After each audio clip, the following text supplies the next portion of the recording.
देश दुनिया की हर बड़ी खबर सबसे पहले आप तक। नमस्कार साथियों, आप देख रहे हैं भारत वायरल न्यूज। तारीख आज 18 अक्टूबर 2025, दिन शनिवार और हिंदी तिथि कार्तिक कृष्ण त्रयोदशी। आइए बिना किसी देरी के एक नजर आज की प्रमुख सुर्खियों पर। देखिए दोस्तों, एक तो आज पूरे भारत भर में धनतेरस का त्योहार मनाया जाएगा। भगवान धन्वंतरी, कुबेर महाराज और माता लक्ष्मी की पूजा करने के लिए हर साल कार्तिक माह के कृष्ण पक्ष की त्रयोदशी को धनतेरस का त्योहार मनाया जाता है। इस दिन सोना, चांदी, बर्तन या नई चीजें खरीदना बेहद शुभ माना जाता है। चलिए आपको धनतेरस का पूजा मुहूर्त का समय भी बता देते हैं। तो धनतेरस की पूजा के लिए सबसे अच्छा मुहूर्त आज शाम 7:16 से लेकर 8:20 तक रहेगा। और आज धनतेरस से ही दीपावली का 5 दिनों का त्योहार भी शुरू हो रहा है। आप सभी को भी धनतेरस और दीपोत्सव के इस पर्व दिवाली की हार्दिक बधाई। चलिए अब आगे बढ़ते हैं अपन खबरों में। पहली खबर बिहार चुनावों को लेकर है। बिहार चुनाव के पहले फेज के नामांकन का दौर अब समाप्त हो गया है। इस पहले फेज के चुनाव में कांग्रेस ने 48 कैंडिडेट्स की लिस्ट जारी की। वहीं केंद्रीय गृह मंत्री अमित शाह शुक्रवार से 3 दिन के बिहार दौरे पर पहुंचे। उन्होंने पटना में सीएम नीतीश से उनके आवास पर मुलाकात की। मुलाकात से पहले शाह ने कहा, वर्तमान में एनडीए नीतीश कुमार के नेतृत्व में ही चुनाव लड़ रहा है। उन पर न सिर्फ बीजेपी बल्कि बिहार की जनता को भी पूरा भरोसा है। एनडीए की जीत के बाद मुख्यमंत्री कौन होगा, इसका फैसला विधायक दल करेगा। वहीं पटना में केंद्रीय गृह मंत्री अमित शाह ने कहा, अब बिहार 3.0 का समय आ गया है। हम बिहार को इंडस्ट्रियल हब बनाएंगे। बिहार के युवाओं में पूरी दुनिया में सबसे ज़्यादा इंटेलिजेंस है। बिहार में ज़मीन की कमी हो सकती है, लेकिन हम ऐसे प्रोजेक्ट ला सकते हैं जिनमें ज़्यादा दिमागी मेहनत और कम ज़मीन की ज़रूरत हो। साथ ही आपको बताते चले कि बिहार में कुल 243 सीटों पर होने वाले चुनावों के पहले फेज की वोटिंग 6 नवंबर को तथा दूसरे फेज की वोटिंग 11 नवंबर को होने वाली है। इसके 3 दिन बाद ही 14 नवंबर को चुनावों के नतीजे घोषित किए जाएंगे। अगली बड़ी खबर देखिए, गुजरात में चल रही सियासी उथल पुथल को लेकर नया अपडेट। गुरुवार को गुजरात सरकार की पूरी कैबिनेट के 16 मंत्रियों ने इस्तीफा दे दिया था और बीते दिन 26 मंत्रियों को शपथ दिलाई गई और नई सरकार का गठन किया गया। सीएम भूपेंद्र पटेल ने गुरुवार शाम को मंत्रियों को विभाग बांट दिए। उप मुख्यमंत्री हर्ष सांघवी को फिर से गृह विभाग मिला है। कनुभाई देसाई को वित्त और क्रिकेटर रविंद्र जडेजा की पत्नी रीवाबा जडेजा को शिक्षा विभाग दिया गया है। मतलब कि गुजरात में भाजपा ने महज 3 साल में सीएम भूपेंद्र पटेल को छोड़कर लगभग पूरी सरकार ही बदल दी है। सरकार में इस बड़े फेरबदल को गुजरात में 2027 के विधानसभा चुनाव की तैयारी माना जा रहा है। और वहीं इंटरनेशनल अपडेट्स में देखी बड़ी खबर, पाकिस्तान आर्मी कैंप पर आत्मघाती हमला, 7 सैनिकों की मौत और 13 घायल। अफगान बॉर्डर के पास विस्फोटक लदी गाड़ी दीवार से टकराई, हमलावर भी मारा गया। हमलावरों ने विस्फोटकों से भरी गाड़ी को मीर अली इलाका में बने एक आर्मी कैंप की दीवार से टकरा दिया। धमाके में गाड़ी चला रहा हमलावर भी मारा गया। इसके बाद 3 उग्रवादी कैंप के अंदर घुसने की कोशिश कर रहे थे, जो जवाबी कार्रवाई में मारे गए। तहरीक-ए-तालिबान पाकिस्तान ने मीर अली में सुरक्षा बलों पर हुए आत्मघाती हमले की जिम्मेदारी ली है। और वहीं देखिए अगला अपडेट, बीती रात पाकिस्तान ने शुक्रवार को फिर से अफगानिस्तान पर हवाई हमला किया। इन हमलों में 8 अफगान क्रिकेटरों की मौत हो गई।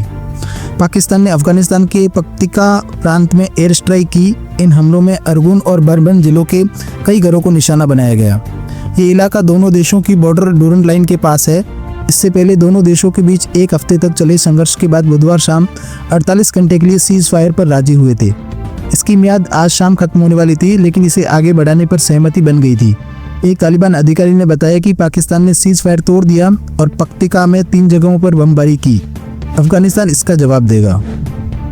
वहीं कुछ और इंटरनेशनल अपडेट्स में देखिए, पूर्व ऑस्ट्रेलिया पीएम बोले, भारत पर टैरिफ ट्रंप की गलती, पाकिस्तान के साथ नहीं भारत के साथ रिश्ता रखें, अमेरिका को इसी में फायदा।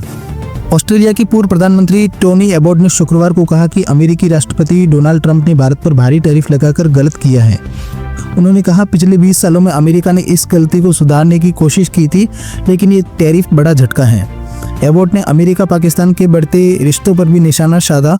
उन्होंने कहा कि अमेरिका के हित भारत जैसे लोकतंत्र के साथ मजबूत दोस्ती में है, न कि पाकिस्तान में।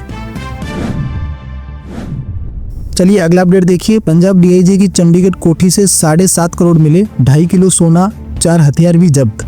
फार्म हाउस से शराब मिली, सीबीआई कोर्ट ने जेल भेजा। पंजाब पुलिस के रोपड़ रेंज के डीआईजी हरचरण सिंह बुल्लर की कोठी और फार्म हाउस से मिले सामान की पूरी डिटेल सीबीआई ने जारी की है। चंडीगढ़ स्थित कोठी से 7.5 करोड़ कैश, 2.5 किलो सोने की ज्वेलरी, लग्जरी घड़ियाँ, हथियार, बैंक अकाउंट्स की डिटेल्स और 50 से भी ज़्यादा प्रॉपर्टी के डॉक्यूमेंट्स मिले। वहीं लुधियाना स्थित फार्म हाउस से शराब के साथ कैश और कारतूस मिले हैं। इसके अलावा बिचौलिए के घर से 21 लाख कैश और कुछ डॉक्यूमेंट्स भी मिले हैं। ओके, और चलिए अब अपन आज के सराफा बाजार पर एक नज़र डाल लेते हैं। तो देखिए दोस्तों, सोने ने आज फिर ऑल टाइम हाई बनाया। 10 ग्राम 24 कैरेट सोने का दाम 2113 रुपये बढ़कर 1,29,584 रुपये के स्तर पर बंद हुआ। दिन के कारोबार के दौरान इसने 1,30,874 का ऑल टाइम हाई बनाया था। कल ये 1,27,471 रुपये पर था। वहीं चांदी की कीमत में भी आज तेजी रही। यह 1,147 रुपये बढ़कर 1,69,230 रुपये प्रति किलो पर पहुंच गई। कल चांदी 1,68,083 रुपये प्रति किलो पर थी। इससे पहले मंगलवार 14 अक्टूबर को चांदी ने 1,78,100 रुपये के ऑल टाइम का हाई बनाया था। और चलिए दोस्तों, कुछ मार्केट अपडेट्स पर भी एक नज़र डाल लेते हैं। देखिए, शेयर बाजार में इस हफ्ते के आखिरी कारोबारी दिन तेजी देखने को मिली। सेंसेक्स 484 अंक चढ़कर 83,952 के स्तर पर बंद हुआ। निफ्टी में भी 124 अंक की तेजी रही। ये 25,709 के स्तर पर बंद हुआ। सेंसेक्स के 30 में से 16 शेयर्स में तेजी और 14 में गिरावट रही। एशियन पेंट्स का शेयर सबसे ज़्यादा 4% चढ़ा। महिंद्रा एंड महिंद्रा, भारतीय एयरटेल, आईटीसी और हिंदुस्तान यूनिलीवर के शेयर में 1% से ज़्यादा की तेजी रही। एनएससी के ऑटो, एफएमसीजी और फार्मा सेक्टर में तेजी देखने को मिली। ओके, और चलिए दोस्तों, अंत में आज के राशिफल पर नजर डाल लेते हैं। तो देखिए, आज 18 अक्टूबर शनिवार को वृष राशि के नौकरी पेशा लोगों को ट्रांसफर संबंधी अच्छी खबर मिल सकती है। कर्क राशि वालों को रुका पैसा मिल सकता है। बिजनेस के लिहाज से भी अनुकूल दिन है। मेहनत का फायदा भी मिलेगा। वृश्चिक राशि के बैंकिंग सेक्टर में काम करने वाले लोगों के लिए अच्छा दिन रहेगा। मकर राशि वालों को मेहनत के अच्छे नतीजे मिलेंगे। वहीं मीन राशि वालों को किस्मत का साथ मिलेगा। और भी कुछ अलग अलग राशियों का राशिफल आप देख सकते हैं स्क्रीन पर। ओके, और इसी के साथ आज की खबरों का यहीं पर समापन करते हैं। वीडियो अगर आपको पसंद आया तो इसे लाइक करना, शेयर करना और भारत वायरल न्यूज़ चैनल को सब्सक्राइब करके बेल आइकन जरूर दबा देना। रोजाना ऐसी इन्फॉर्मेटिव जानकारियाँ, महत्वपूर्ण समाचार देखने के लिए बने रहें भारत वायरल न्यूज़ के साथ। तो ठीक है, ख्याल रखिएगा अपने आप का, अपने परिवार का। मिलेंगे अगले नए अपडेट में। तब तक के लिए जय हिंद, जय भारत, वंदे मातरम। धन्यवाद।